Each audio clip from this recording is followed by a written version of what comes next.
നമസ്കാരം. പ്രബുദ്ധ കേരളത്തിലെ സാക്ഷര കേരളത്തിലെ ഒരു ദൃശ്യം ഞാൻ കാണിക്കാം. കഴിഞ്ഞ ദിവസം കണ്ണൂർ ജില്ലയിലേക്ക് തിരഞ്ഞെടുപ്പായിരുന്നല്ലോ. അവിടെ വേങ്ങാട് പഞ്ചായത്തിലെ ഒരു ബൂത്തിൽ നടന്ന ദൃശ്യമാണ് നിങ്ങൾ ഈ കണ്ടുകൊണ്ടിരിക്കുന്നത്. മുഖംമൂടി ധരിച്ചിട്ടാണ്, മുഖമൊക്കെ മറച്ചിട്ടാണ് കയറി വന്നത്. അവിടുത്തെ UDF സ്ഥാനാർത്ഥി ടി ഷീനയ്ക്കും അതേപോലെ തന്നെ പോളിംഗ് ഏജൻറ്റായിട്ടിരുന്ന നരേന്ദ്രബാബുവിനെയും അവർ മർദ്ദിക്കുന്ന ദൃശ്യമാണ് ഈ കാണുന്നത്. അതിനൊപ്പം തന്നെ അവിടെ ഇരുന്ന കമ്പ്യൂട്ടർ എടുത്ത് എറിയുന്ന ഒരു ആളെയും കാണാം. അപ്പോൾ തന്നെ നമുക്ക് ഏകദേശം ആരാണിത് ചെയ്തത് എന്ന് പിടികിട്ടും. കാരണം കമ്പ്യൂട്ടറൊക്കെ ആർക്കാണ് ശത്രുത, കമ്പ്യൂട്ടറിനോടൊക്കെ ശത്രുതയുള്ളത് ആർക്കാണ് എന്ന് നമുക്ക് നേരത്തെ തന്നെ അറിയാവുന്ന കാര്യമാണ്. പോരെങ്കിൽ UDF ഇതിനകം തന്നെ ആരോപണം ഉന്നയിച്ചു കഴിഞ്ഞു, CPM ആണ് ചെയ്തതെന്ന്. ഇനി ആരെങ്കിലും ആയിക്കൊണ്ട് പോട്ടെ, നിങ്ങളൊരു കാര്യം മനസ്സിലാക്കുക.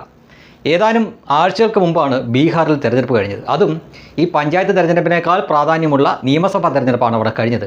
പക്ഷേ ഒരൊറ്റ ബൂത്തിൽ പോലും ഒരു അക്രമ സംഭവം പോലും റിപ്പോർട്ട് ചെയ്യപ്പെട്ടിട്ടില്ല. ഒരിടത്ത് പോലും റീപോളിംഗ് ആവശ്യം ഉണ്ടായിട്ടില്ല. ഒരിടത്ത് പോലും കള്ളവോട്ടിന് വേണ്ടിയിട്ട് ശ്രമിച്ച് പിടിക്കപ്പെട്ട അത്തരം ഒരു സംഭവം പോലും ഒരിടത്തൊന്നും റിപ്പോർട്ട് ചെയ്തില്ല. ഈ ഇന്ത്യ മഹാരാജ്യത്തെ സകലമാന മാധ്യമ സ്ഥാപനങ്ങളുടെയും മാധ്യമ പ്രവർത്തകർ അവിടെ തമ്പടിച്ചിരുന്നു. അവർക്ക് ആർക്കും ഒരക്രമ സംഭവം റിപ്പോർട്ട് ചെയ്യാൻ പറ്റിയില്ല. അങ്ങനെയൊന്നും ഉണ്ടായിട്ടില്ല.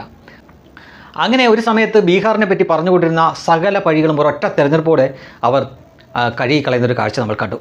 അതിന് പകരം ബീഹാറിനേക്കാൾ മോശമായി, ബീഹാർ എന്ന് നമുക്കിനി ഒരിക്കൽ പോലും പറയാൻ പോലും പറ്റാത്ത രീതിയിൽ മലയാളിയെ നാണം കെടുത്തുന്ന തരത്തിൽ ഇതാ ഈ ദൃശ്യങ്ങൾ നമ്മളെ നോക്കി ഇളിച്ച് കാണിച്ചുകൊണ്ടിരിക്കുകയാണ്. ഇവനൊക്കെ ഏത് ഗോത്രവർഗ കാലത്താണ് ജീവിക്കുന്നത് എന്ന് ചോദിക്കേണ്ടിയിരിക്കുന്നു. അവിടെ ഇത്രയും ക്യാമറ വെച്ചിരിക്കുന്നു, ഇത്രയും സംവിധാനങ്ങളുണ്ട്.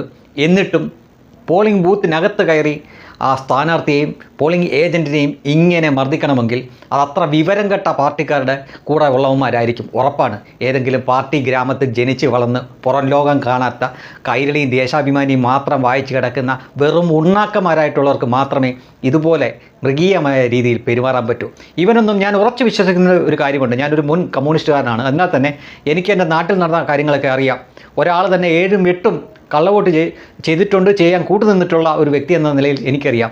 നേരെ ചൊവ്വേ ഇലക്ഷൻ നടത്തുകയാണെങ്കിൽ പണ്ടേ കമ്മ്യൂണിസ്റ്റ് പാർട്ടി ഇവിടെ ഇല്ലാതാവുമായിരുന്നു. അതൊരു സത്യമാണ്.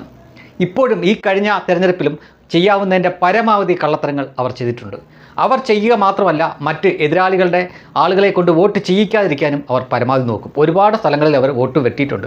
മാത്രമല്ല, മണ്ഡലം അവർ പുനർനിർണ്ണയം നടത്തുമ്പോൾ മണ്ഡലം മാത്രമല്ല വാർഡുമൊക്കെ അവർക്ക് ജയിക്കാൻ തക്ക പരുവത്തിലുള്ള പുനഃക്രമീകരണമായിരിക്കും അവർ നടത്തുന്നത്.